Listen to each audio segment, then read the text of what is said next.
আসসালামু আলাইকুম। Blackbird TechBD YouTube চ্যানেলের পাইথন প্রোগ্রামিং কোর্সের আরও একটি ভিডিওতে আপনাকে স্বাগতম। আমরা পূর্ববর্তী ভিডিওগুলোতে অনেক বিষয় নিয়ে আলোচনা করেছি, যেমন পাইথন কী, কীভাবে পাইথন শিখতে হয়, পাইড্রয়েড সম্পর্কে আলোচনা করেছি, ভেরিয়েবলস এবং ডেটা টাইপস সম্পর্কে আলোচনা করেছি এবং লাস্ট কয়েকটা ভিডিওতে আমরা বিভিন্ন রকম ডেটা টাইপসের অপারেশন দেখছিলাম। তো পূর্ববর্তীতে আমরা লিস্ট ডেটা টাইপের অপারেশন দেখেছি, তারপরে আমরা দেখেছি ডিকশনারির অপারেশন। আজকে ভিডিওতে আমরা দেখব সেট ডেটা টাইপের অপারেশন। সো পাইথনের লিস্ট ডেটা টাইপ এবং ডিকশনারি ডেটা টাইপের মতো আরও একটি ডেটা টাইপ আছে। আসলে অনেকগুলো ডেটা টাইপ আছে, সেই ডেটা টাইপগুলোর ভিতরে একটা হচ্ছে সেট ডেটা টাইপ। সো সেটের সাথে আসলে আমরা অনেকেই পরিচিত, আমরা গণিতে অনেক সময় সেটের ব্যবহার করে থাকি। সো সেট সেটের ব্যাপারে আমরা শুরুতেই আলোচনা করেছিলাম যে সেটের ফরম্যাটটা কীরকম। যেমন সেটটা হচ্ছে গিয়ে সেকেন্ড ব্র্যাকেট বা কার্লি ব্রেসেস দিয়ে শুরু হয়। তো সেটের ফরম্যাটটা প্রথমে আমি একটু দেখিয়ে দিচ্ছি। তো প্রথমে আমি একটা কার্লি ব্রেসেস নিলাম, এখানে এক জোড়া কার্লি ব্রেসেস নিয়ে তারপরে এখানে আমি আমার পছন্দ মতো এলিমেন্ট অ্যাড করতে পারবো। যেমন আমি যদি চাই অ্যাপল, তারপরে ব্যানানা, দেন আমি অ্যাড করতে পারি। যেমন আমি যদি চাই তাহলে 1 2 3 4 5 6 এগুলোও অ্যাড করতে পারবো। সো এটা হচ্ছে কি বেসিক সেটের স্ট্রাকচার, এটাকে বলে সেট। তো সেট একটা মিউটেবল ডেটা টাইপ। আমরা জানি যে লিস্ট একটা মিউটেবল ডেটা টাইপ, তারপরে ডিকশনারিও একটা মিউটেবল ডেটা টাইপ। মিউটেবল কী সেটা সম্পর্কে আমরা আলোচনা করেছিলাম। মিউটেবল অর্থাৎ মিউটেবলের অর্থ হচ্ছে কোনো একটা ডেটা টাইপে কোনো একটা ডেটা টাইপ যদি ওটাতে পরবর্তীতে কোনো একটা ভ্যালু অ্যাড করা যায় অথবা সেখান থেকে কোনো ভ্যালু মাইনাস করা যায়, তো সেটা হচ্ছে গিয়ে মিউটেবল। বা কোনো একটা মানে ভেরিয়েবলটা চেঞ্জ করা যায় কি না, যদি চেঞ্জ করা যায় তাহলে সেটা হবে মিউটেবল, যদি চেঞ্জ করা না যায় তখন সেটা হবে ইমিউটেবল। সো আমরা জানি লিস্ট এবং ডিকশনারির মতো সেটও একটা মিউটেবল ডেটা টাইপ। এখন আমরা নতুন করে একটা সেট লিখি, তারপরে আমরা সেটের উপরে বিভিন্ন রকম অপারেশন করে দেখব। সো আমি সেট নামেই একটা ভেরিয়েবল নিয়ে নিচ্ছি, নিয়ে সেখান থেকে আমি কার্লি ব্রেসেস দিতে হবে সেট লেখার জন্য। কার্লি ব্রেসেস দিয়ে এবার আমি আবার একই এলিমেন্টগুলাই নিই, অ্যাপল, ব্যানানা, দেন অরেঞ্জ নিতে পারি। আচ্ছা, এই কয়টাই থাক। সো আমরা এখানে 3টা এলিমেন্ট নিলাম সেটের। আচ্ছা, এখন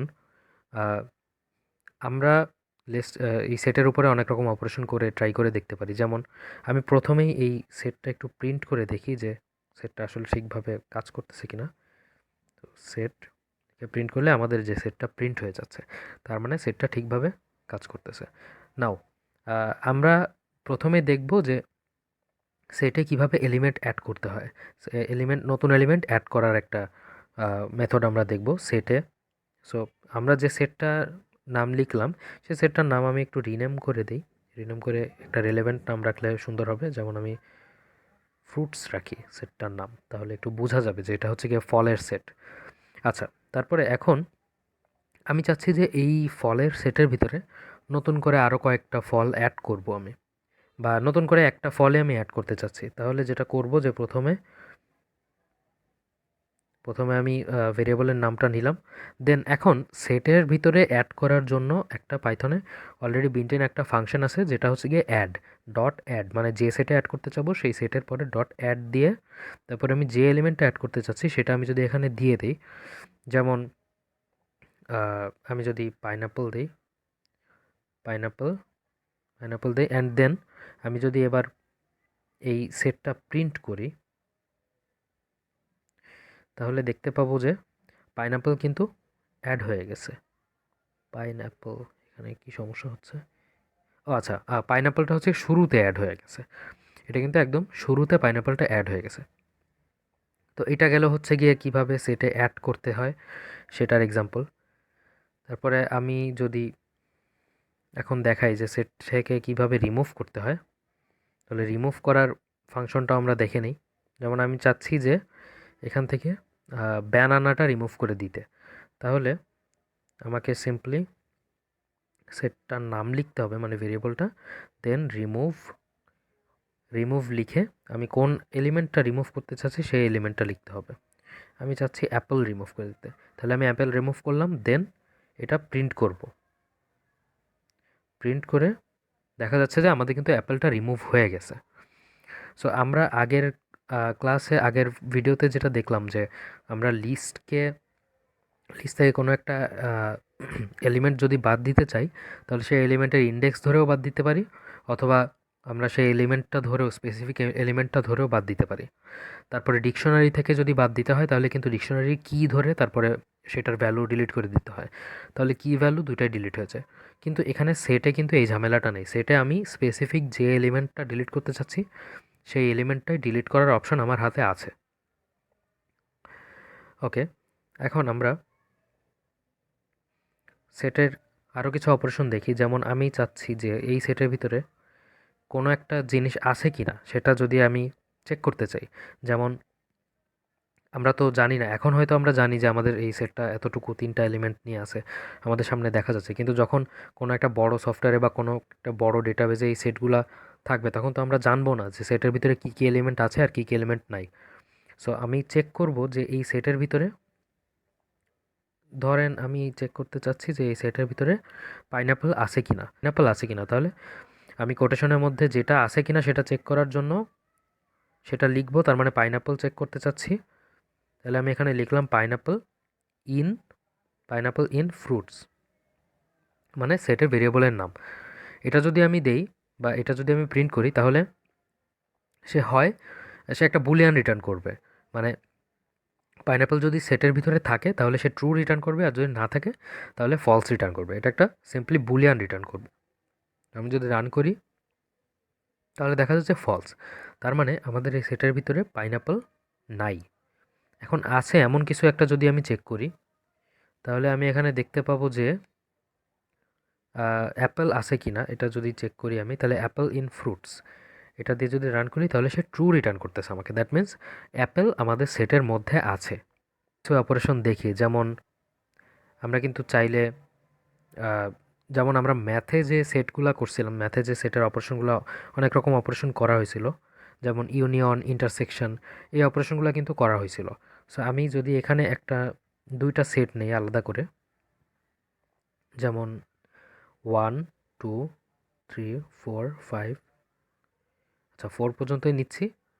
আর হচ্ছে আমি আরেকটা সেট নেই সেট 2 নামের, সেটাতে আমি নেই যে 3 4 5 6।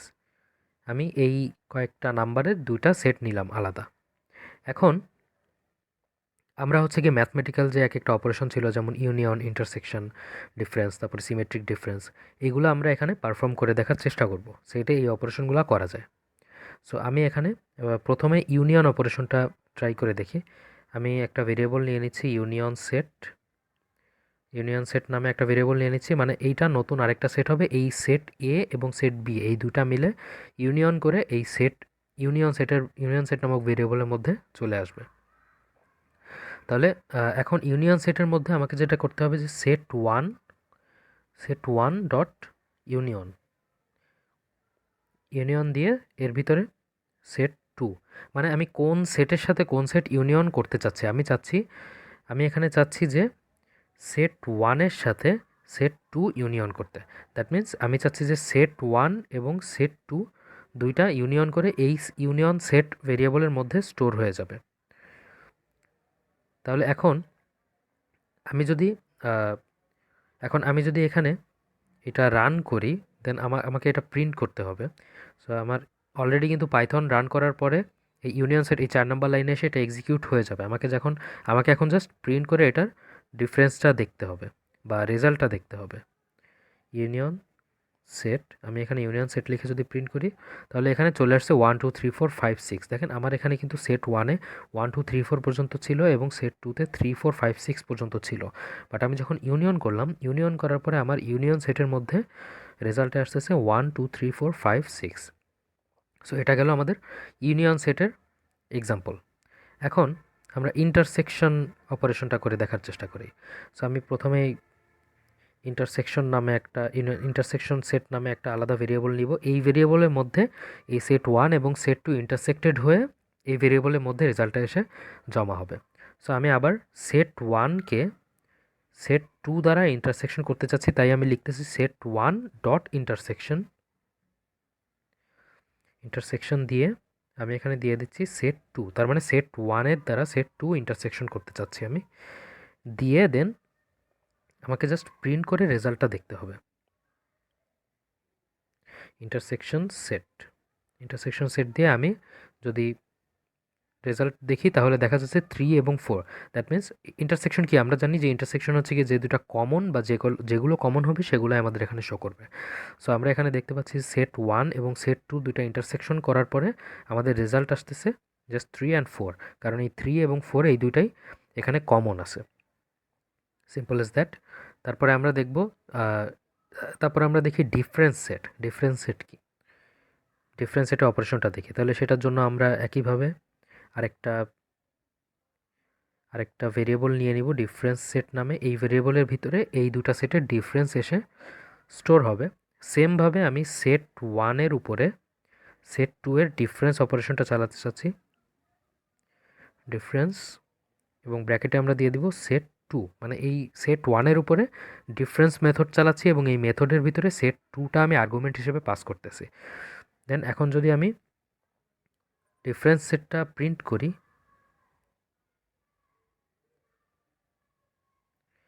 ডিফারেন্স সেট এটা যদি আমি প্রিন্ট করি তাহলে আমি দেখতে পাচ্ছি 1 এবং 2।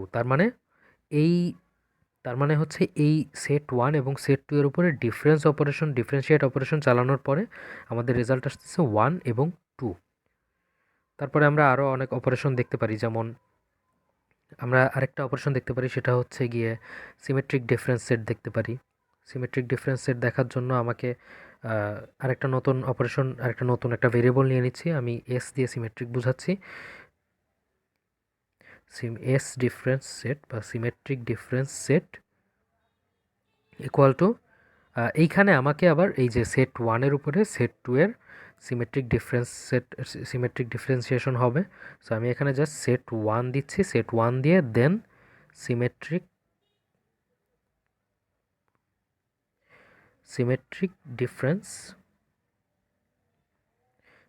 ডিফারেন্স নামে যে মেথডটা আছে এটা কল করব এবং এটার আর্গুমেন্ট হিসেবে পাস করব সেট 2-কে। দেন আমরা জাস্ট এখানে রেজাল্টটা প্রিন্ট করার জন্য এস সিমেট্রিক ডিফারেন্স সেট, এটা জাস্ট আমি যখন প্রিন্ট করছি তখন আমি দেখতে পাচ্ছি যে আমাদের সেট 1 এবং সেট 2 এর উপরে যদি আমি সিমেট্রিক ডিফারেন্সিয়েশন চালাই তাহলে আমার রেজাল্টে স্টোর হচ্ছে 1 2 5 6। তার মানে এই দুটার উপরে সিমেট্রিক ডিফারেন্সিয়েশন করলে আমাদের রেজাল্ট এসে দাঁড়াচ্ছে 1 2 5 এবং 6, যেটা হচ্ছে কি আমরা সরি এখানে আমার একটু ভুল হয়ে গেছে। এখানে আমাদের 1 2 5 এবং 6 রেজাল্ট হিসেবে আমরা পাচ্ছি। দ্যাট মিন্স সেট 1-এর উপরে সেট 2-এর যখন আমি সিমেট্রিক ডিফারেন্সিয়েশন অপারেশনটা করতেছি তখন এইখানে এই রেজাল্টটা একদম এই সিমেট্রিক এস ডিফারেন্স সেট যেটা আমরা করলাম, যেটা আমরা ডিফাইন করলাম, এই এস ডিফারেন্স সেটের মধ্যে এসে আমাদের রেজাল্টটা স্টোর হচ্ছে। এবং আমরা যখনই যখন আমি প্রোগ্রামটা রান করতেছি আমাদের কিন্তু অলরেডি 4 নাম্বার লাইনে এসে অপারেশনটা হয়ে গেছে। বাট আমরা যেহেতু আমরা প্রিন্ট না করলে এই রেজাল্টটা দেখতে পাচ্ছি না, কারণ এটা মেমোরিতে এসে সেভ হয়ে গেছে। বাট মেমোরির থেকে যে ডেটাটা যে সেভ হয়েছে, যে ডিফারেন্সটা, এটা যদি দেখতে হয়, রেজাল্টটা দেখতে হলে আমাদের এটা প্রিন্ট করে দেখতে হবে। এই ভেরিয়েবলের ভ্যালুটা প্রিন্ট করে দেখতে হবে। সো আমরা প্রিন্ট করে দেখলাম 1 2 5 এবং 6 হলো আমাদের এই রেজাল্ট। আচ্ছা, আমরা আরেকটা অপারেশন দেখতে পারি, সেটা হচ্ছে আমরা সাবসেট দেখতে পারি। তো সাবসেট দেখার জন্য আমরা একটা সেট নেই, ছোট একটা সেট নেই, ধরেন 1 এবং 2ই থাকবে শুধুমাত্র সেটের মধ্যে। এবং এখন আমি এখানে একটা সাবসেট, এটার সেট 1-এর একটা সাবসেট ক্রিয়েট করব, বা সেট 1-এর সাবসেটগুলো আমি ক্রিয়েট করব। তো এখন এখানে যেটা করতে হবে যে আমাকে প্রিন্ট করে দেখতে হবে। আমি রেজাল্টটা সরাসরি প্রিন্ট করে দেখি। প্রিন্টের ভিতরে দেখব সেট 3। আচ্ছা, এটা সেট আরেকটা আমার সেট লাগবে অবশ্যই, কারণ কোনটার সাবসেট এটা দেখার জন্য আমার তো অবশ্যই একটা সাবসেট লাগবে। তো আমি এক কাজ করি, এইখানে সেট 2 এর পরে এখানে আমি 3 আর 4ও আবার দিয়ে দিই। আর এখানে সেট 2 নামে আরেকটা সেট নেই, যেটা দিয়ে আসলে আমি সাবসেটটা টেস্ট করব বা চেক করব। সো সেট 2 নামে একটা সেট নিয়ে এখানে আরেকটা সেট নিয়ে নিই 1 এবং 2 ছোট একটা সেট নিয়ে নিই। এখন আমি চেক করব যে সেট 2 কি সেট 1 এর সাবসেট নাকি না। তাহলে এটা করার জন্য আমাকে dot set2 dot is subset নামে একটা ফাংশন আছে। ইজ সাবসেটের মধ্যে আমি জাস্ট পাস করব যে কোনটা আমি সাবসেট কিনা সেটা দেখার জন্য চেষ্টা করতেছি, সেটা আমি এখানে পাস করব। So set1, that means set2 কি set1 এর সাবসেট কিনা এটা প্রিন্ট করার জন্য আমাদের এখানে রেজাল্ট অলরেডি চলে আসছে যে হ্যাঁ এটা হচ্ছে কি সাবসেট বা ট্রু। এটা হচ্ছে কি আমাদের এটাও বুলিয়ানে রিটার্ন করতেছে রেজাল্টটা। সো আমরা এখানে টেস্ট করলাম যে set2টা কি set1 এর সাবসেট কিনা।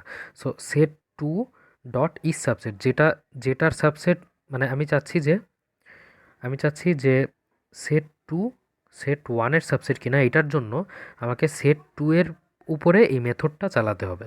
সো set2 এর উপরে ইজ সাবসেট মেথডটা চালালাম এবং ভিতরে আর্গুমেন্ট পাস করলাম set1, দ্যাট মিন্স ওইটা মানে কোনটার সাবসেট আমি দেখতে চাচ্ছি সেটা আমি ভিতরে পাস করলাম। তো এটা ভিতরে পাস করে দেন আমি যদি রেজাল্ট চালাই তাহলে আমাকে দেখাচ্ছে ট্রু, দ্যাট মিন্স এটা হচ্ছে গিয়ে set2 হচ্ছে গিয়ে set1 এর সাবসেট। সো এগুলাই ছিল হচ্ছে গিয়ে সেটের বেসিক অপারেশন। আমাদের এত ডিপ আসলে লাগবে না এগুলা, আনলেস আমরা খুব বেশি ডিপ ম্যাথমেটিক্যাল কোনো কাজকাম করি, বাট ফান্ডামেন্টাল হিসেবে জেনে রাখা ভালো। সো এই ছিল হচ্ছে সেটের বেসিক অপারেশন। সেট